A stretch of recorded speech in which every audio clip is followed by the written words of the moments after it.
할렐루야, 반갑습니다. 오늘 말씀 제목은 결실 맺는 인생입니다. 운칠기삼이라고 하는 사자성어가 있습니다. 세상의 모든 일에 있어서 운이 7할, 70%가 운이고 능력은 3할이다. 30%가 능력이다라는 이야기입니다. 이 사자성어 운칠기삼을 보고 어떤 사람이 이렇게 이야기했습니다. 운칠기삼이 아니다. 운구기일이다. 운이 9할이고 능력이 1할이다 라고 말했습니다. 우리가 인생을 살아가면서 성공하기 위해서는 반드시 노력이 필요합니다. 그런데 운이라는 것이 절대적인 요소로서 작용하는 것도 사실입니다. 제가 SNS 보는데 그런 말이 있더라고요. 어떤 한 사람이 사업을 시작하더라도 흙수저는 한 번 도전했다가 실패하면 그냥 망하는 것인데 금수저에게는 여러 번 도전할 수 있는 기회가 부여되고 기어코 성공하게 되었을 때에 그것은 실패는 성공의 어머니다라는 위대한 이야기를 적을 수 있게 된다라는 이야기를 제가 보게 되었습니다. 이 이야기에 어폐가 있는 것이죠. 실패는 성공의 어머니인데 흙수저는 실패하면 다시 도전할 수 있는 기회가 부여되지 않을 때가 너무 많습니다. 정말 운칠기삼 아니 운구기일이죠. 일론 머스크나 샘 올트만, 스티브 잡스 같은 천재적인 사람들을 보면 정말 엄청난 능력을 가지고 있다라고 이야기하게 되지만 사실 부정할 수 없는 사실은 무엇이냐면 일론 머스크 같은 사람이 200년 전, 300년 전 조선시대 노비로 태어났다라면 이런 성공을 거둘 수 없는 것입니다. 시대를 잘 만나는 것도 운의 요소 중에 하나입니다. 오늘 우리 청년들 중에서도 어느 정도 성취한 청년들이 있습니다. 그런데 우리도 마찬가지로 200~300년 전에 노비로 태어났다라면 지금 같은 성취를 할 수 없었을 것입니다. 어떤 의미로 보면 지금 이 시대가 청년들에게 정말 어려운 시대이지만 그래도 우리는 현대 사회에 태어났다는 것에 감사해야 됩니다. 시대를 잘 만난 것이죠. 세상에서는 결실하기 위해서 운칠기삼 아니 운구기일이라고 이야기합니다. 이 세상의 용어가 100% 일치하지 않지만 이 결실의 요인인 운을 신앙적인 용어로 옮기며 이렇게 이야기할 수 있습니다. 은혜다. 우리 인생으로 하여금 결실하게 하는 유일한 요인은 은혜입니다. 오늘 말씀 본문은 4가지 땅에 떨어진 씨의 비유입니다. 예수님께서 땅을 4가지로 분류하셨지만 그냥 크게 2가지로 나누면 결실하지 못하는 땅과 결실하는 땅으로 나눌 수 있습니다. 우리가 가지고 있는 관심은 어떻게 하면 결실을 맺을 것인가, 어떻게 하면 결실 맺는 땅이 될 것인가, 좋은 땅이 될 것인가에 있습니다. 오늘 말씀 제목은 결실 맺는 인생입니다. 우리는 세상에서의 결실을 바라는 인생이 되어서는 안 됩니다. 하나님 나라에서의 결실을 바라고 맺고 맛보는 인생이 되어야 됩니다. 우리가 오늘 말씀을 통하여서 어떻게 하나님 나라의 결실을 맺고 맛보는 리조이 청년이 될 수 있을지 말씀을 통해 나누길 원합니다. 사랑하는 리조이 청년 여러분, 오늘 말씀을 통하여서 하나님 나라의 30배, 60배, 100배의 결실을 맺고 맛보는 리조이 청년 한 사람 한 사람 되기를 주님의 이름으로 축복합니다. 결실 맺는 인생이 되기 위하여 오늘 말씀 첫 번째로는 나는 좋은 땅이 아님을 알아야 합니다. 참 아이러니입니다. 오늘 말씀 제목이 결실 맺기 위해이고 또 좋은 땅이라는 것은 100배의 결실을 맺는 땅인데 오늘 말씀 첫 번째가 나는 좋은 땅이 아니라는 것입니다. 우리가 오늘 말씀 본문을 볼 때에 가지고 있는 관심과 질문이 무엇이냐면 어떻게 하면 우리가 좋은 땅이 될 수 있는가, 어떻게 하면 우리가 결실 맺는 인생이 될 수 있는가입니다. 그런데 이 질문은 잘못되었습니다. 땅이라는 존재는, 밭이라는 존재는 스스로 좋은 밭이 될 수 없고 스스로 좋은 땅이 될 수 없습니다. 밭은 자신의 힘으로 좋은 밭이 될 수 없습니다. 농부가 그 밭을 기경해야지 좋은 밭이 될 수 있습니다. 우리는 기본적으로 좋은 땅이 아닌 인생입니다. 오늘 말씀을 보면 알 수 있습니다. 우리가 어떤 땅인지 말씀을 통해 바라보길 원합니다. 5절입니다. 제가 읽겠습니다.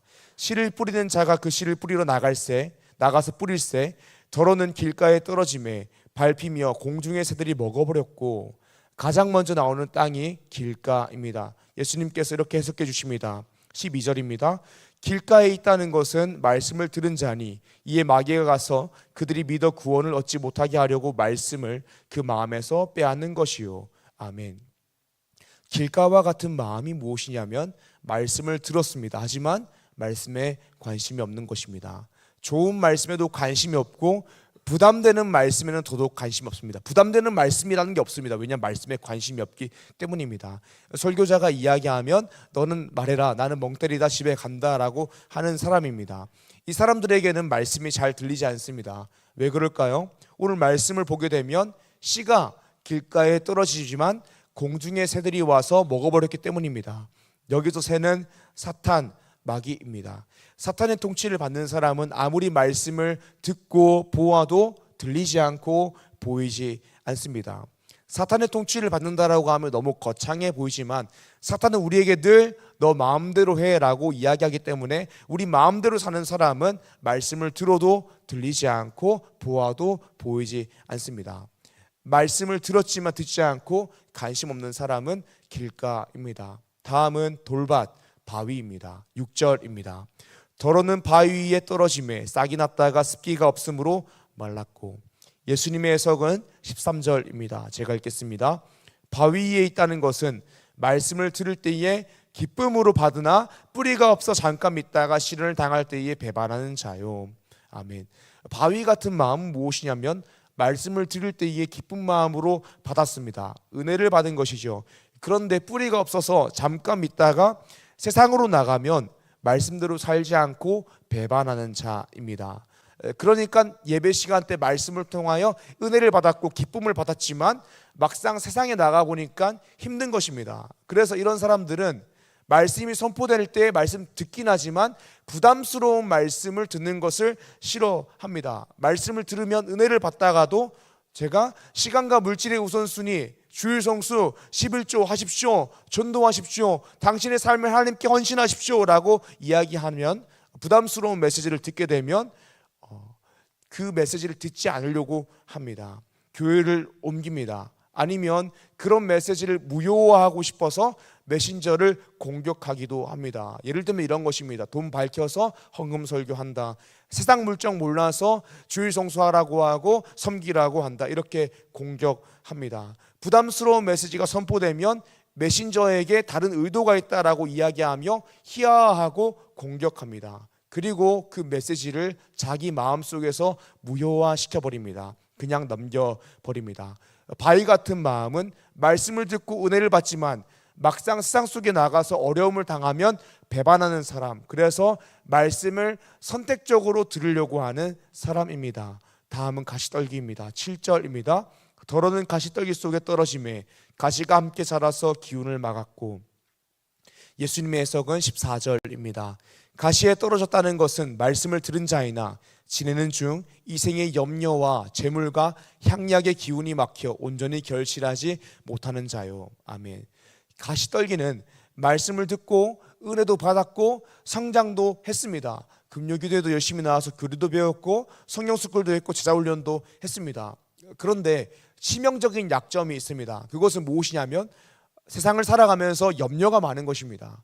유혹이 많은 것입니다. 내가 열심히 신앙생활 하다가 세상에서는 이것도 안 되고 저것도 안 되고 나고 하면 어떡하지? 염려가 많은 것입니다. 유혹이 많은 것입니다. 그래서 온전히 결실하지 못하는 사람입니다. 마지막으로 나오는 땅은 좋은 땅입니다. 좋은 땅에 대한 말씀을 보게 되면 특별한 설명이 없습니다. 100배의 결실을 맺는 사람입니다. 사랑하는 여러분, 우리는 좋은 땅이 아닙니다. 우리는 열매 맺는 땅이 아닙니다. 요한복음 1장 5절에서도 이렇게 이야기합니다. 제가 읽겠습니다. 빛이 어둠에 빛이 돼 어둠이 깨닫지 못하더라. 아멘. 예수님 우리 가운데에 빛으로 오셨습니다. 그런데 어둠인 우리는 빛이 비추었지만 깨닫지 못했습니다. 예레미야서 17장 9절에서도 이렇게 이야기합니다. 우리의 마음을 이렇게 이야기하는데요. 만물보다 거짓되고 심히 부패한 것이 마음이라 누가 능히 이를 알리오마는. 아멘. 그러니까 우리는 부패한 인생이라는 것입니다. 우리의 마음은 부패할 대로 부패한 것이라는 것입니다. 그래서 빛이 어둠에 비추어도 깨닫지 못하는 것입니다. 이 의미는 무엇이냐면 우리는 땅이라는 존재는 스스로 노력해서 좋은 땅이 될 수 없다라는 것입니다. 땅은 스스로 좋은 땅이 될 수 없고 농부가 와서 밭을 갈고 돌을 뽑고 가시떨기를 치우고 기경을 할 때야 나쁜 땅이 좋은 땅이 될 수 있다라는 것입니다. 사랑하는 여러분, 우리는 좋은 땅이 아닙니다. 오늘 말씀 첫 번째가 이것입니다. 결실 맺는 인생이 되기 위해서는 나는 좋은 땅이 아님을 알아야 합니다. 오늘 말씀 두 번째입니다. 결실 맺는 인생이 되기 위해서 오늘 말씀 두 번째로는 은혜가 필요합니다. 땅은 스스로 나는 나쁜 땅이네, 나는 좋은 땅이 되어야겠다라고 깨달을 수도 없는 존재입니다. 예전에 어떤 분이 이렇게 이야기하는 것을 들었습니다. 그분이 약간 살집이 있으셨어요. 근데 다이어트에 대한 이야기를 하다가 자신은 인생이 너무 힘들고 바쁘고 체력이 너무 없어서 이만큼 먹지 않으면 견딜 수 없다라는 거예요. 다이어트를 할 수 없다라는 거예요. 이것마저 먹지 않으면 쓰러질 것 같다, 너무너무 힘들다라고 하시더라고요. 그런데 그분이 어쩌다가 다이어트에 성공했습니다.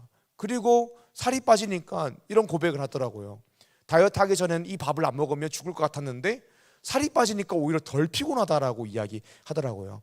그러니까 뭐냐면 나 자신이 나쁜 땅일 때에는 내가 나쁜 땅이라는 것을 깨닫지 못합니다. 그런데 좋은 땅이 되고 나서는 내가 나쁜 땅이었다는 것을 깨닫는 것이 인생입니다.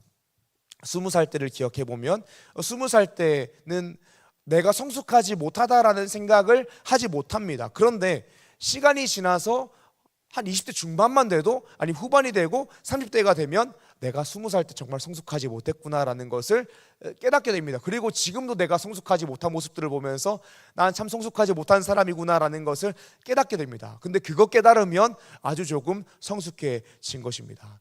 그러니까 무엇이냐면 내가 진짜 나쁜 땅일 때에는 내가 나쁜 땅이라는 사실을 깨닫지 못한다라는 것입니다. 좋은 땅이 되었을 때에 내가 나쁜 땅이었다라는 것을 깨달을 수 있는 것입니다. 그렇다면 우리는 어떻게 결실을 맺는 좋은 땅이 될 수 있을까요? 오늘 말씀 두 번째로 은혜가 필요한 것입니다. 요한복음 12장 23절에서 24절입니다. 제가 읽겠습니다. 예수께서 대답하여 이르시되 인자가 영광을 얻을 때가 왔도다. 내가 진실로 진실로 너희에게 이르노니 한 알의 밀이 땅에 떨어져 죽지 아니하면 한 알 그대로 있고 죽으면 많은 열매를 맺느니라. 아멘. 예수님의 사역은 한 알의 밀알이 되어 땅에 떨어져 죽는 것입니다. 죽음으로써 열매를 맺는 것입니다. 예수 그리스도의 십자가의 사역을 통하여서 우리가 구속을 받는 것입니다. 이것은 은혜입니다. 예수님께서 이 땅 가운데 오셔서 죽으심으로 십자가 사역으로서 우리를 구원하시는 것은 은혜입니다. 그런데 우리는 나쁜 땅이어서 이것을 깨닫지 못하는 마음입니다. 우리의 마음은 부패해서 예수 그리스도를 깨달을 수가 없습니다. 빛이 비추되 어둠이 깨닫지 못한 것과 같습니다.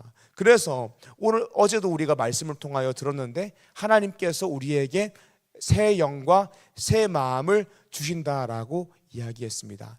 이것이 소명 하나님의 부르심입니다. 에스겔 36장 26절 말씀입니다. 제가 읽겠습니다. 또 새 영을 너희 속에 두고 새 마음을 너희에게 주되 너희 육신에서 굳은 마음을 제거하고 부드러운 마음을 줄 것이며. 아멘. 여기서 굳은 마음이라는 것은 돌 같은 마음을 이야기합니다. 우리가 어떻게 좋은 땅이 될 수 있을까요? 땅이 스스로 좋은 땅이 될 수 있는 것이 아니라 하나님께서 우리 인생 가운데 먼저 찾아오셔서 우리 육신의 굳은 마음, 돌 같은 마음을 제거하여 주시고 부드러운 마음을 주셔야 우리가 좋은 땅이 될 수 있는 것입니다. 새 영과 새 마음을 주셔야 좋은 땅이 될 수 있는 것입니다. 나쁜 땅이 스스로 좋은 땅이 될 수 있는 것이 아니라 농부가 그 땅에 가서 그 땅을 갈고 돌을 뽑고 가시떨기를 제거해야지, 그 땅을 기경해야지 좋은 땅이 될 수 있는 것입니다. 사랑하는 여러분, 우리는 원래 길가 같은 인생입니다. 우리는 원래 바위 같은 인생입니다. 우리는 원래 가시떨기 같은 인생입니다. 아무리 좋은 것들이 들어와도 열매를 맺을 수 없는 인생이 우리 인생입니다. 그런데 하나님께서 우리의 마음을 기경하여 주셔서 좋은 땅으로 만들어 주시고 예수 그리스도께서 한 알의 밀알이 되셔서 이 땅에 심겨지면 30배, 60배, 100배의 열매를 맺는 좋은 땅이 되는 것입니다. 그러므로 사랑하는 여러분, 우리는 이 은혜 위에 서서 늘 겸손하게 살아야 됩니다. 인생은 아무리 능동적으로 보여도 늘 수동태입니다. 은혜를 받아야 뭐가 돼도 되는 것입니다. 그런데 하나님의 은혜가 없으면 아무것도 안 되는 것입니다. 사랑하는 여러분, 은혜를 기억하십시오. 예수 그리스도께서 하늘의 미랄로 오셔서 죽으심으로 심겨지지 않으셨다라면, 또 하나님께서 우리의 마음을 기경하여 주시고 새 영과 새 마음을 주시지 않았다라면 우리는 복음을 알아도 깨달을 수 없고 결실할 수 없는 것입니다. 우리가 이 은혜 위에 설 때에 이 은혜가 우리로 하여금 하나님을 위해 사는 결실 맺는 인생으로 만들게 합니다. 은혜를 받으면 인생의 모든 문제가 복음의 은혜 안에서 해결됩니다. 사랑하는 리조 청년 여러분, 은혜 위에 서서 겸손하게 살아감으로 결실 맺는 리조 청년 되기를 주님의 이름으로 축복합니다. 아멘. 오늘 말씀 세 번째입니다. 결실 맺는 인생이 되기 위해서 말씀 세 번째로는 하나님의 말씀을 듣고 지키고 인내해야 합니다. 우리가 나누었던 오늘 말씀 첫 번째와 두 번째로는 우리가 어떻게 나쁜 땅에서 좋은 땅이 될 수 있는가, 우리가 어떻게 결실 맺지 못하는 인생에서 결실 맺는 인생이 될 수 있는가에 대한 내용이었습니다. 근데 오늘 말씀 세 번째로는 하나님의 은혜로 이미 좋은 땅이 된 사람에 대한 메시지입니다. 예수님을 이미 믿은 사람을 향한 메시지입니다. 우리 인생이 하나님 안에서 더욱더 결실을 맺기 위해서 어떻게 해야 되냐면 들어야 합니다. 예수님께서 오늘 말씀을 하시며 강조하는 것이 있습니다. 그것은 들어라는 것입니다. 8절입니다. 더러는 좋은 땅에 떨어짐에 나서 100배의 결실을 하였느니라. 이 말씀을 하시고 외치시되 들을 게 있는 자는 들을지어다. 15절입니다. 좋은 땅이 있다는 것은 착하고 좋은 마음으로 말씀을 듣고 지키어 인내로 결실하는 자니라. 아멘. 15절을 보게 되면 좋은 땅이라는 것은 착하고 좋은 마음으로 말씀을 듣고 지키어 인내로 결실하는 자입니다.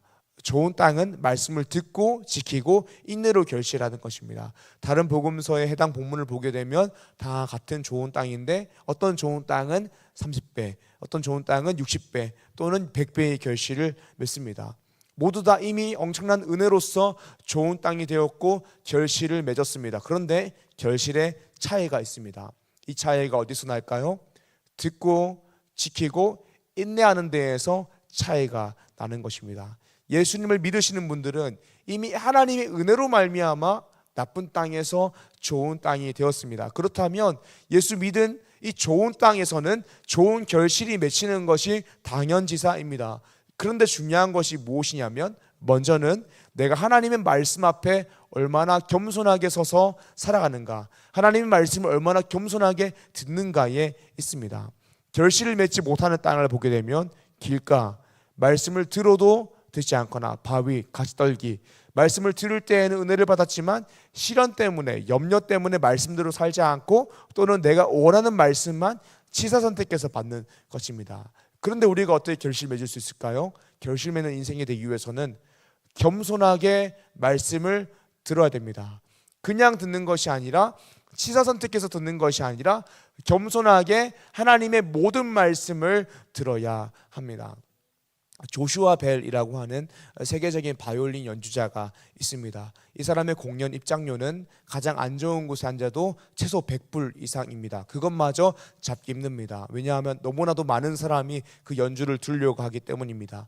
그런데 2007년 1월 27일에 조슈아 벨이 청바지에 티셔츠 입고 야구 모자를 눌러 쓰고 워싱턴에 있는 지하철역에서 43분 동안 자신이 가지고 있는 3억 8천만 원짜리 바이올린을 가지고 연주를 했습니다.